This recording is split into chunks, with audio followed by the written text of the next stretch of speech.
Welcome back, folks, to the WP-Tonic show. It's episode 589. We've got a great guest on the show. I've got Stephen back. He's back from his business trip. And we've got Simon Severino with us, the CEO of Strategy Sprints. Simon, would you like to give us a quick 10 to 20 second intro about yourself? Hey, Jonathan. Hey, Stephen. Yeah, I'm Simon Severino. I am the CEO of Strategy Sprints. We do help business owners have long vacations again because their business runs smoothly without them. And we have a program that is specialized on doubling revenue in 90 days. That's the so-called Strategy Sprint. It's a one-to-one implementation of our method called the Strategy Sprint, which is an operating system for an agile firm that can thrive in this current environment. That's great. And I've got my normal co-host back from his trips. Stephen, would you like to quickly introduce yourself? Yeah, Stephen from zipfish.io. We make WordPress fast by optimizing the code and the code that runs on the server. It really does. And before we go into the main part of our interview, I want to talk about one of our major sponsors that's Castus. They basically host podcasts. They provide the RSS feed. I was with another provider until about a month ago. They approached me. I decided to actually buy one of their plans because the interface compared to the previous company that I was using was so much better, and it was about half the price of the other company. So I switched ships. We had discussions. I mentioned that I was looking for a new major sponsor. They straight away said, well, we would like to be that, and they've become the major sponsor of the WP-Tonic show. I've just been blown away with the easy use of their interface, the support that I've got from their staff. They use WordPress as one of their key technologies for running their service. I can't sing their praises. So if you are looking to become a podcaster, or you have clients that are asking for advice from you to get into podcasting, you definitely want to look at this service. Like I say, Castus. You'll find all the links to them in the show notes and on the WP-Tonic website. So let's go into the main part of our discussion. So, Simon, let's start. You've been running your own podcast and you've been in this sector for a while. What are there some things that you see people and companies doing on a regular basis that doesn't help them with their growth? Oh, yes. And it is probably 90% of what most listeners right now are doing this week. So, for example, being on Clubhouse is not really helping your growth. As fun as it is, but it's not helping your growth. Probably also running a podcast, if you're running a podcast, is probably also not helping your growth right now. So if you're an agency, I try to empathize with who's listening. I imagine right now 2 people running an agency, and they have 3 people on staff, and they have 5 people on the Philippines helping, and they have some vendors. Is that kind of the size that we're talking? I actually think we've got all sizes of companies and people, from reasonably large plug-in shops that might have from 50 to 100 people to a lot of the type size of organisation you've just mentioned. The impression I get is that we have a very broad spectrum of different people listening to the show. Okay, then we'll have to cover different bases because there are different problems at different sizes. But let's say we have an agency and we are less than 10 people. Okay. And we are doing around $500,000 and we're having fun. It's everything better than having a corporate job. We like it. But now our friends start saying, hey, I miss you. We never play tennis. You have never time. You look pale and you are not even that happy. You work so much and you tell me that it's not work, that it's your life and it's so creative. Yeah. But what about having more time for us? So that's the situation where I can help, because agencies usually, they spend their time on the wrong things and they're doing too much. So one of our clients, he has 5 kids. He works just 17 hours per week and he's doing 1 million in revenue. With help on the Philippines, of course, a lot is outsourced. Some stuff is automated. And this is where we're strong at. So in week 1 of our 90 days coaching, we help analyze the time. How are you allocating your time? Write it down, make a list. And then it says, okay, 6:30, breakfast for the kids, 8, first meeting, 9, second meeting, etc. So we have a list. And then we ask a couple questions. They are all about which one really helped moving growth forward. And so they start identifying the parts that are not so much moving growth forward. And then bit by bit, we create a system. What is a system? We write it down. We help them create a screencast. So, okay, let's say you are coding. Code, but do it, record it and pass it over to somebody. So start training others. And then you write it down, you have this small video, now you can delegate it. And so bit by bit, we free up the founder team to work more on the business and less in the business. This is the first couple weeks of the sprint, because it's really important that you identify which things are really moving you forward and where are you just wasting time. You shouldn't do it. All right, thank you. Over to you, Stephen. I feel like that really resonates with me right now, because like just sitting like where I am with like a small team, right? It's all about trying to get other people to do the nitty gritty daily work, because I need to be in a place where I'm thinking about more long-term and where are things going and how are we going to, hit our next goals and our objectives as far as revenues or whatever that is.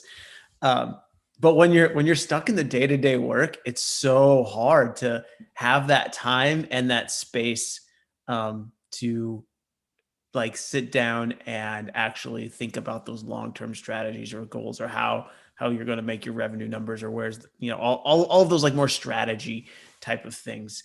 Do you feel like it's hard for people to let go of that though? Let go of the day-to-day? Like I love to code, and let's say I'm really good at coding, and is it hard to like have like a founder, the CEO or whatever, let go of those things? Because I feel like as a small team, like that founder, that CEO, whoever it is, like they started what they were good at. And so they are probably one of the best people in their organization or their team at a given task.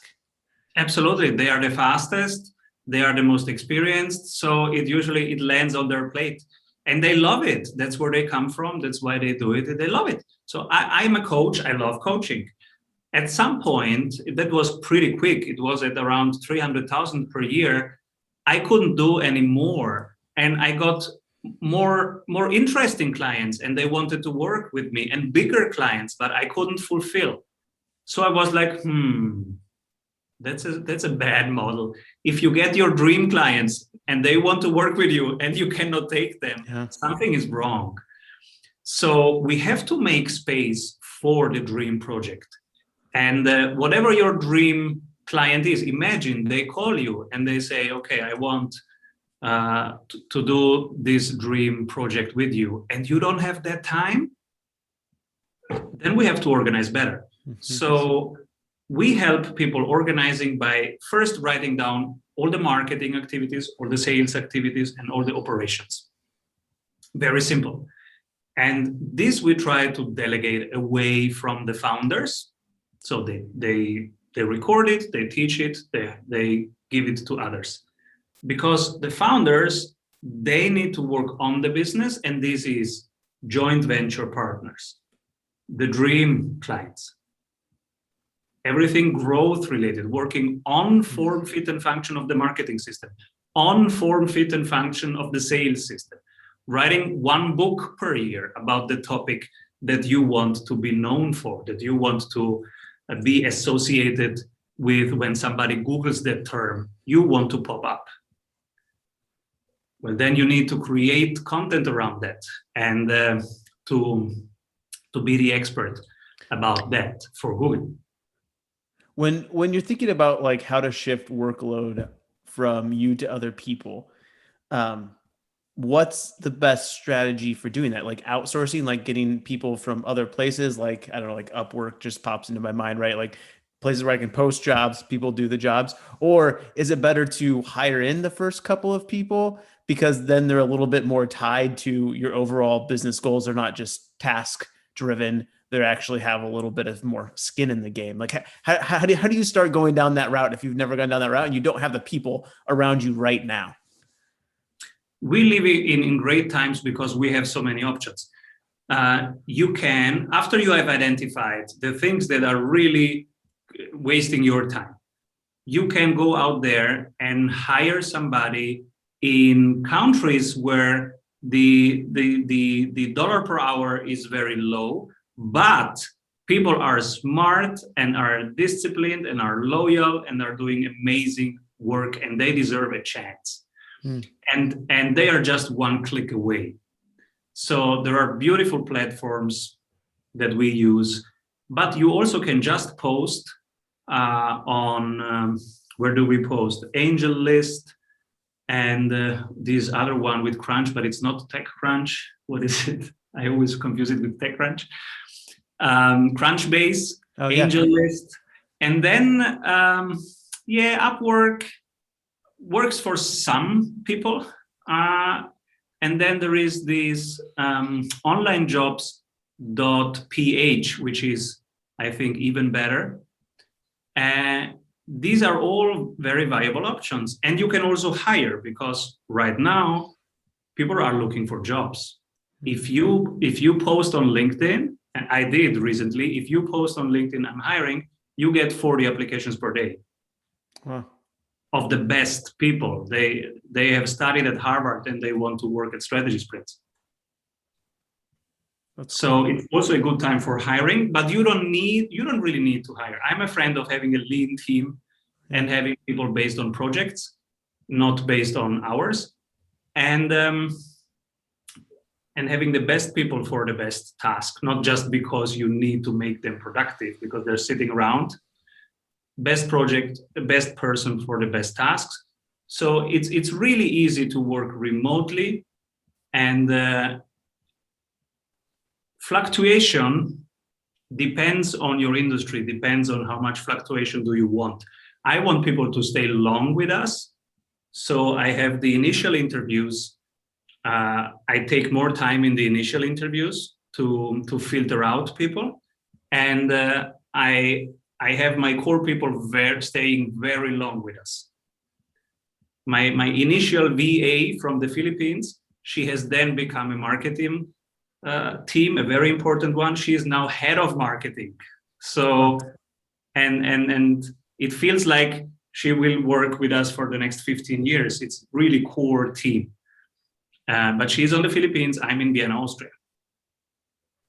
That's really cool. Like being able to manage that. I feel like I've always, like, just talking to other people and myself, just always like scared about like getting somebody that you've never met doing like some core functionality of your business. Like that's always a terrifying thing, but it's probably more of an irrational fear than a rational fear, because I mean, the person wants to keep working for you, right? They want to keep getting jobs too. And so, you know, they're incentivized to do good work, but I think there's just something in the back of a lot of people's heads that's just, you know, scared of letting go of those things. It is tricky. And two things are tricky. At the beginning, it's this emotional thing of letting the baby go. It's my thing and I let it go. And later on, it's the nitty gritty, because hiring, it is a full-time job, and also training people is very time intensive, and supervising them and getting daily reports, then getting weekly reports, then getting monthly reports. It takes time. So let's talk about the first obstacle. You are letting your baby go. You feel like, oh my God, but what am I gonna do then? So I can tell you that it's much easier than you think. I fired myself from fulfillment 2020, January 2020. And I remember that I was like, what? That's it? It was really easy. Like other things were much harder. It was really easier than I thought, because you are still there. You are still in the loop. You see things working. For example, I have a Monday meeting, and I am out of fulfillment, so I don't coach anymore, but I have certified strategy sprints coaches around the globe. And every Monday, we have the Monday meeting. All coaches come together. I am the head coach. I supervise them. And we go through all clients and their three main numbers: revenue, client happiness, churn rate. And we discuss, how are the numbers of Peter? How are the numbers of Sarah? So I am in the action. I'm not far away from it. This is one thing that I overvalued.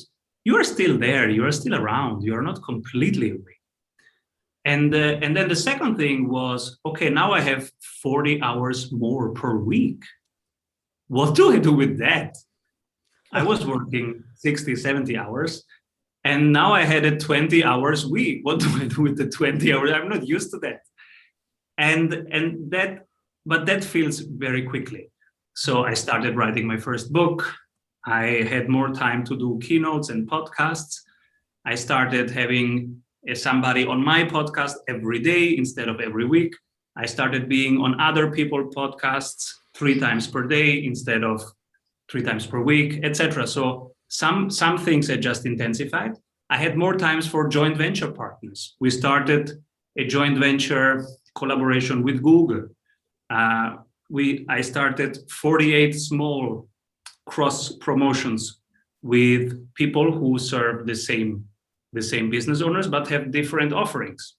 So we started doing webinar swaps and cross promotion. And these are all growth activities that I had no time for before. So of course now our sales is much better. We have many more people who want to work with us, because I am able to be on many podcasts, to write books, and so to spread the word more. Right. I think it's time for us to go for our break. It's been an interesting discussion so far. We will be back in a few moments, folks. We're coming back. We've had an interesting discussion with Simon Severino, CEO of Strategy Sprints. So we've been talking about, some of the problems of running your agency, but let's talk about growth now. You make a bold statement on your website. We can help you double your revenue in 90 days. Can you, obviously you're not going to tell us all the things you do, but, hopefully some of them. Can you give us some insight about some of the things, some of the strategies and things that your advisors do or try and get your clients to do that help them double their growth in 90 days? Yeah, I'm happy to. So first thing we do, we map out how they're currently using their time, and we help them have more time to work on the business. Now, week 2, they have more time on the business. On average is between 10 and 14 hours per week that we can free up this way. With these 10 to 14 hours, now we do strategy work. We look at the big picture. First question is positioning. Are you selling to the right people, the right thing, at the right price, at the right place? And usually we find something there that can be optimized. Mostly the price can go up. They usually undercharge because they don't know what max price is. We have the formulas. We are good at market research. We help them find the max price. So sometimes we increase the price by 25%. Because usually they don't package it well. If you package it better, the first one is positioning, what you compare it to. The second one is packaging it. Like if you remember Slack at the beginning, I think Slack was going bankrupt 40 times And then they had one pitch, and they said, okay, if you use Slack, you don't need emails anymore. And that was the moment that made it possible that they survived. And now they are striving, and they've just been sold, and they have an even brighter future in front of them. But it was really just this one pitch where they were able to get across what it really is. And this is typical for teams, that they need to find the right packaging. So week 3, right packaging. Then we can go up with the price. And now also we go into the sales process. What's your sales script? What do you say on the phone? When do you shut up? Which words not to use? When you should not talk features, but benefits? When do you say the price? How do you say the price? What do you say after you set the price? So we get their sales recording, we give them customized feedback, and we help them create a sales script. Because in the sales call, every word, every silence makes a difference. So we help them see the body language of the prospect better and interact better, understand them better, serve them better. And so the conversion rate goes up. On average, they have something 10, 15% conversion rate. We get it up to 40%. And if you put these things together, higher price, higher conversion rate, now you see that it's not that hard to double the revenue because you have a higher price. If you can increase the price by 25%, if you can increase the conversion rate by 25%, and if you can increase the frequency of the buy by 25%, then you have a revenue increase of 99%, which is basically doubling. And we can do it all the time because we have 12 sprints of 1 week each. So we have 12 times the chance to get it right. And we have done it so many times. We see a couple of things very quickly.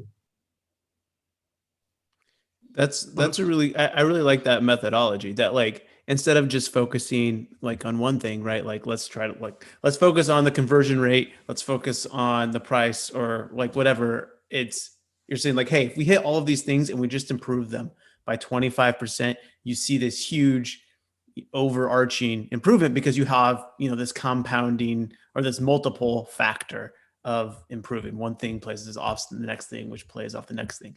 When you're going through these sprints, do you choose one sprint to focus on one thing? Like, this sprint is about price, this sprint is about conversion, and then at the end, like, you get that multiple factor? Or are you kind of like doing all of the things in tandem and refining it every week for every sprint? Great question. So we always go for price, conversion rate, and frequency, but only for one offer. So if it's a service business, only for one offer. For example, our I build your website package. That's one offer. Then we don't do also the logo creation package or something else. We pick one, we pick the winning horse. They usually have a couple of them. Like, we can do your logo, we can do your website, but we can also do ongoing WordPress maintenance. So you have to pick one, and this one will get optimized in 90 days. Okay. And then if you want to do another 90 days, like, then you would pick another one and optimize it? Or are you saying that like the goal is like you just choose one thing and just like keep focusing on that for a year or 2 years until you've like ran the whole entire course of optimizing that and then focus on the next thing? Or is it like you just do one for 90 days, the next one for 90 days, and then maybe kind of cycle through it? Again, a great question, because usually we agree at the beginning, okay, let's pick the winning horse, let's optimize that. And then they say, yeah, but the other one, I also love it. The AI one, it will be something very soon, Simon, very soon. And then we say, okay, in the next sprint, we can do the AI thing. And usually after the first sprint, they come back for a second sprint, but they don't want to do the AI thing anymore, because now, the AI thing stands for, it is fancy, but it's not working yet. This kind of projects, we all have some of these projects. Yeah. They are shiny, but they're not profitable yet. And so when they come for the second sprint, which they usually do, They say, no, let's stick to what we just did in the first sprint. I don't want to touch anything else. I have now a machine that is working so well. Let me just double this again and let's not touch anything else. I have something which is winning, which is working. Let's the rest be done by competition. Is it hard for people to pick that one thing? I feel like for me, it'd be hard to pick that one thing because I have so many things. And like you were saying, like my favorite thing is definitely not the thing that's the easiest to sell or the thing that's even the most feature complete. It's like the thing that's just barely an idea. And, we're just barely kind of starting to play around with it and stuff. It's like the one that like my heart wants, but like just hearing you talk through it, maybe the one that actually makes sense, right? The one that's the consistent winner, the one that always, wins on the end, or why people actually come to us is the thing that I'm not as excited about, but it's probably where that optimization would make the most sense. And probably after you optimize this, like you can then, you then have the time and the resources to pursue, the more pie in the sky dreams. It is hard. It is absolutely hard because we are in love with what we do. Yeah. And so I remember when I had my business coach myself, I had the same situation. And my coach says, okay, make a list of all these things and now show me the profitability per project. And at that time, I wasn't tracking for each project the profitability, which of course I do now. But at that time, I just had the revenue per project. And so I was checking revenue, costs, time, very roughly. And so my coach asked me for the profitability per project. I don't have it. So I go to the numbers.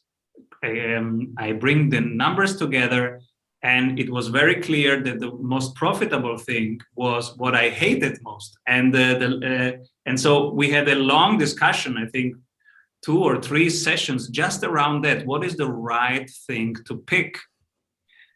And it's not an easy question. And this is why numbers help, because they bring an objective, additional. They bring reality into the room. Otherwise, it's just me and my passion makes money. But there is also a reality component that shows you, oh, look, here it's so much easier to grow this than to grow this. And that's why having an external person challenging you and asking you to bring the numbers is helpful, because we have our blind spot. I was just seeing my passion. I was not seeing the numbers. Yeah, that blind spot is hard to see, especially when you didn't have the numbers. Did you have to wait till did you have to wait a certain amount of time to go by to actually go back and get the numbers, or were you able to recreate that? Because I feel like that's a common situation that I found myself in. I'm sure everybody else has. Is like, you're like, all right, I should get some numbers to analyze it. And you go looking for those numbers like, oh, wait, I didn't track my time. I didn't track the expenses to every individual project. But were you able to just make guesses, or did you have to wait for time? Yeah, we guessed. We estimated, basically we guessed. And then, but moving forward, we decided to now really track the main things very seriously. And I remember challenging my coach and saying, well, I don't track these numbers because they are not reliable. And he said something really good. He said, they are not reliable because you don't track them. And because you don't track them, they stay unreliable. You can have another loop, just start tracking them. They will be more reliable every week. You have them reliable, you have them repeatable. And it was right. I started tracking the things, the marketing numbers, ops numbers, sales numbers. They were unreliable in the first couple of weeks. They were just guess numbers. Then the reality and the numbers started coming together week by week. And now when somebody from my team estimates the sales of next week, it's reliable. Well, we need to wrap up the podcast part of the show. Are you okay to stay with us for another 10, 15 minutes, Simon? Sure. Which we call bonus content, which the listeners and viewers can watch the whole interview plus the bonus content on the WP-Tonic YouTube channel and on the website. So before we wrap up the podcast, I want to tell you about a webinar that I'm doing with Spencer Forum on the 14th of May. It's a series of 3. We're on number 2, and we'll be covering everything around marketing automation and how you can now use WordPress with a number of key plugins to build a whole landing page marketing email automation system that is at half the price of ActiveCampaign or Infusionsoft by using the power of WordPress for yourself and for your clients. We're going to be delving into the nitty-gritty of how to set up such a system. Like I say, it's going to be our free webinar on the 14th of May at 10:30 a.m. Pacific Standard Time. You can join by just going to the WP-Tonic website. In the top navigation, there's a button that says webinar. You click it, you can sign up, and then we will tell you as we get closer to the 14th, we will send you a link and you can join us and ask us live questions during the webinar about the technology that we're using. That sounds great. So, Simon, what's the best way for people to find out more about you and what you're up to? I have a daily podcast. It's called the Strategy Sprints Podcast. And I hang out a lot in our private Facebook group. But if you say that you come from you guys, I will let everybody in. Just say it in the first question that you come from here. And the Facebook group is called Entrepreneurship in Sprints. Entrepreneurship in Sprint. Well, if you put that into chat for us, Sure. Simon, I'll make sure that is very prominent in the show notes. Absolutely. So, Stephen, how can people find out more about you and what you're up to, Stephen? Yeah, head over to zipfish.io, run a speed test, see how much faster your site can be. And I want to say Stephen and his team have helped us at WP-Tonic make our own website a bit more speedier. It's a bit of to say it's a large website would be an understatement, but Stephen, sorry folks, really helped out with making it a speed machine. We'll be back next week, but remember, go over to the YouTube channel and see the bonus content with Simon. We'll see you next week, folks. Bye. So I've personally found that also you need to niche in this market. I call it nichifization. There isn't such a word. I made it myself. Obviously, there has to be still a need for what you're providing, but I really think that finding that niche is so important. What do you think about that, Simon? I'm a strong proponent of niche strategy since people do not do it enough. I'm happy that you propose this because most people, if you go into a business school, if you go into a startup accelerator, there is a big mistake. People ask you, what's the total addressable market? And there is so many things wrong with this question because they think if you go broad in a big total addressable market, it's better than if you go narrow. And the opposite is true for so many reasons. But yeah, but I'm sorry to interrupt you, but I think one of the reasons I just want to get your feedback is that these business schools, they're focusing at VC, at unicorns, at billion-dollar companies, where we're talking more about like the podcast startups for the rest of us, bootstrap, consistent businesses that can provide a good living. So there's a bit of breakup of the view, isn't it? Would you agree with that? Sorry. Yeah, first, we are talking to bootstrappers. I'm a bootstrapper. We are talking to bootstrappers. But even if you would start Facebook right now, I would advise you not to look at the total addressable market, but to rock one market first, and then to go into adjacent markets. And this is actually how Facebook grew. And because you remember, it was a very, very small market, niche market, one campus. And this is how you grow stuff. And same thing with so many of our clients who have one solution. One of them has a CRM solution. They started very, very, very niche just for financial services. And the other people in the team were, no, we have to go much broader. It's a bigger total addressable market. And the other half of the team, well, let's become the CRM for the financial institutions. And then we can still go to the insurances and still go to other companies and say, look, we are the best in that market. We can do similar things for you. And that's what they did. And that was the winning formula. So at the beginning, narrow it down as much as you can.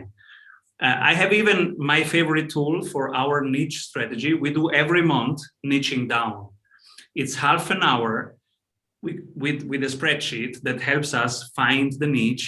And I'm happy to share that spreadsheet with your community. It's at strategysprints.com/equalizer. It's the equalizer. It's a spreadsheet that asks you current 3 competitors, what do your prospects compare you with? So what else can they do instead of working with you? Because they can also say, I will have Mike the intern do it, I will do nothing, or I will hire somebody to do it, plus the 3 competitors. And then it asks you for every feature, where is competition winning? Where are you winning? And at the end, it gives you 3 buckets. This is what you should stop doing because you are not winning. This is what you should reduce expenses because you are not winning. And this is what you should double down on. So whatever you save here, you put it in here. This is what we call sprint budgeting. Every month, you look where are you winning? Where are you not winning? Where you're not winning, you cut 10%, 20% of the costs, you reinvest them into where you are winning. And this is how you grow. And you don't have to, you can bootstrap this. I'm also bootstrapping friend. I would never do anything else. And I want the only investor to be the client. So I am the investor and the cash flow comes from the client. And you reinvest there where it's working, and you take the money from where it's not working and you reinvest it there. This is what we do with the equalizer, half an hour every month.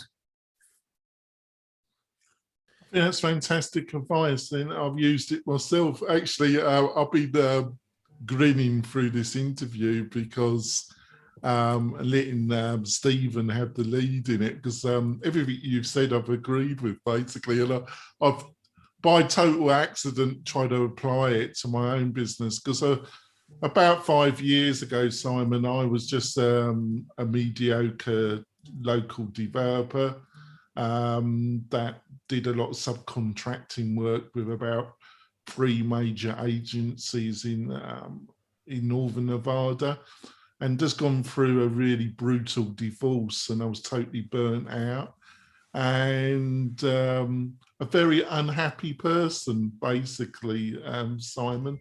And I went back to England for 6 months, and then I came back and I thought, I've just got to change this. This ain't working. So I chose not to divorce myself totally from the coding side of the business.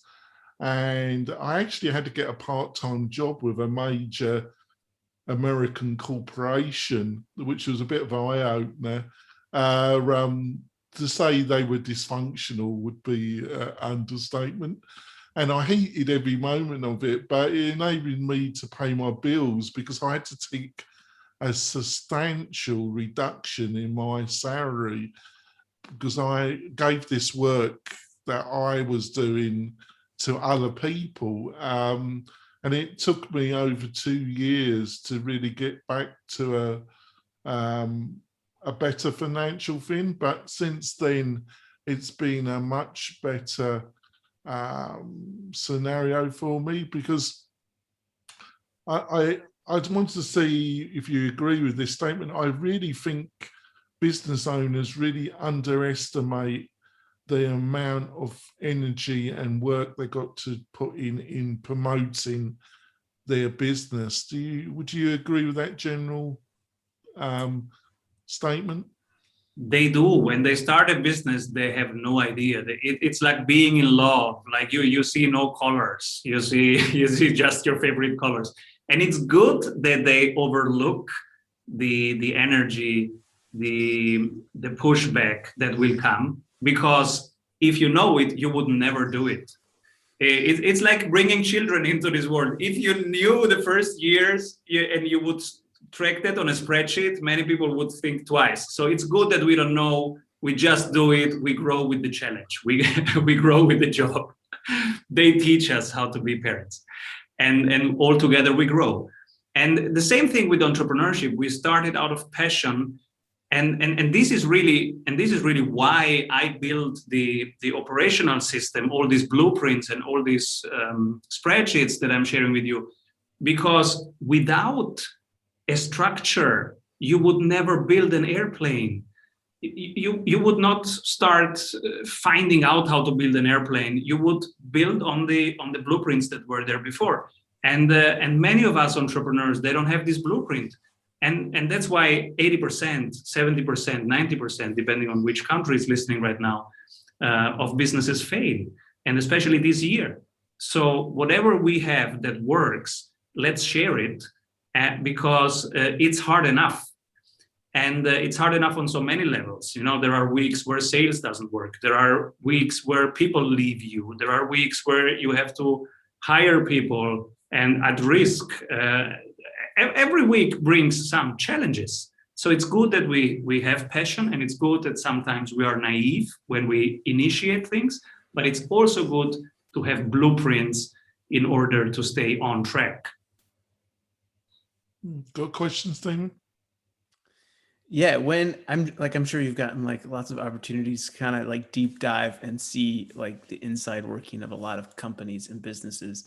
And I feel like there's this point, Jonathan kind of talked about it in his own story about where there's just there's too much work. You're trying to figure out how to offload some of the work, but you need all of that revenue to keep things going. And I feel like those are like the fluctuating points of like, do I shut things down because I can't like make the money that I need to make to offload things, or do I just power through? Like if somebody's in that point right now where it's just them, they haven't really gone and hired the next person. Jonathan found a way through it by getting another job.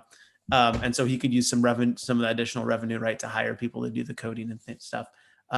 What would your advice be to somebody like that's in that hard kind of middle area? They're not quite big enough yet, and they're still too small, but there's not so small that, you know, the workload is manageable. Yeah, then I would stay on it. It's an endurance thing. Stay on it and ask your clients.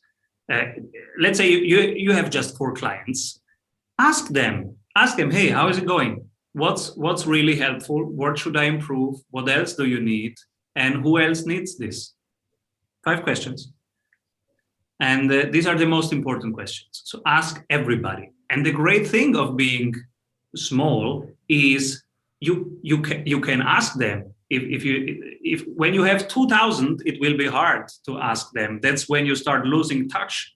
But as long as you have 10 clients per year, that's amazing, because then you can really serve, you can really help, and that's all that matters. And then this will scale bit by bit. But now it's about understanding what they really need, what else they need, and who else needs this. This is the first part, growth. And when growth is here, then we have the scaling problem.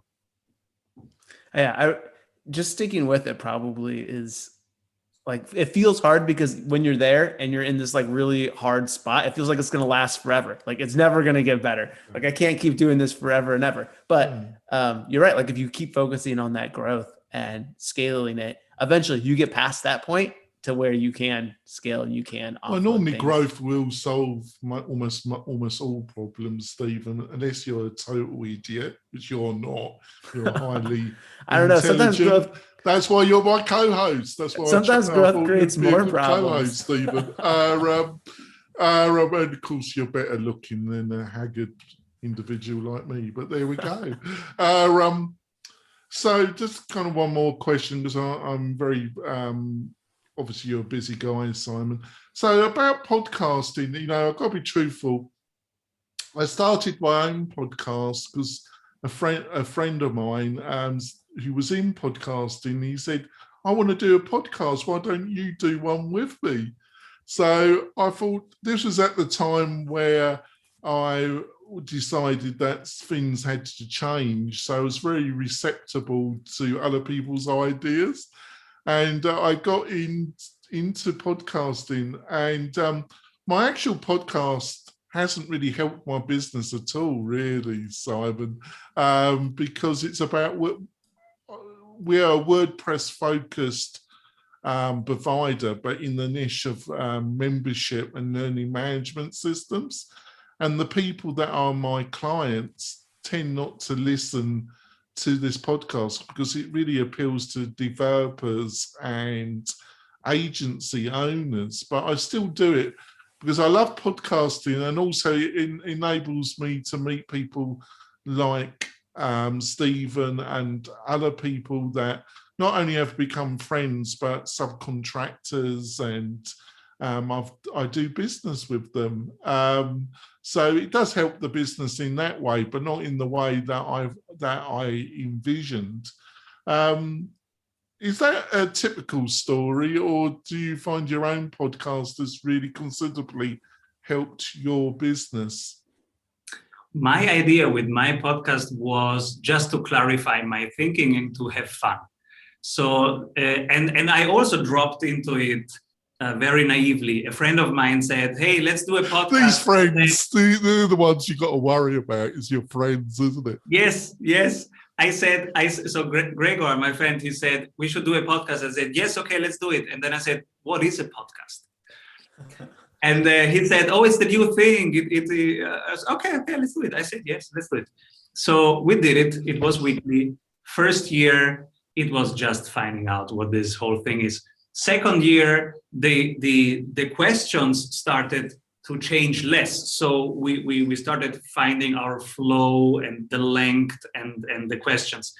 Third year, which is now, then we even did some money out of that, not from sponsors, but from guests who were on the show and after the show said, "Simon, please coach me." It was not intended. So, and I don't know how repeatable that is, but it happened a couple times. And so it made some revenue, but that's not the idea of the podcast. The idea of the podcast for me is to clarify my thinking, to have fun, and to meet strangers, one stranger per day. Because I think it's a good habit. It helps you become a better communicator, a better listener, a better human being.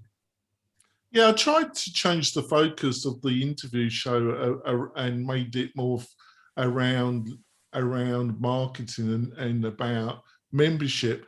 And the audience started to decline. And I decided that I had to accept that this was going to be about WordPress, and it was going to appeal to developers, agency owners, other people.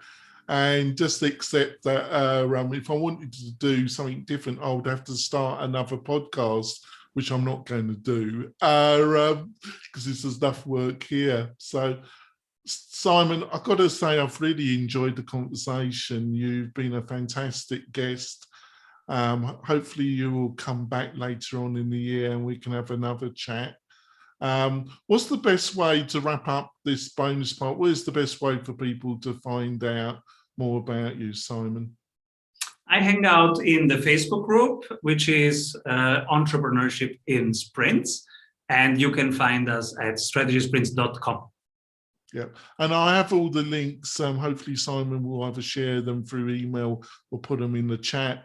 Everything he's discussed, all these really fantastic downloads, I will make sure they're all in the show notes, folks, so you will be able to go to the WP-Tonic and you'll be able to find all this great additional information that Simon has provided.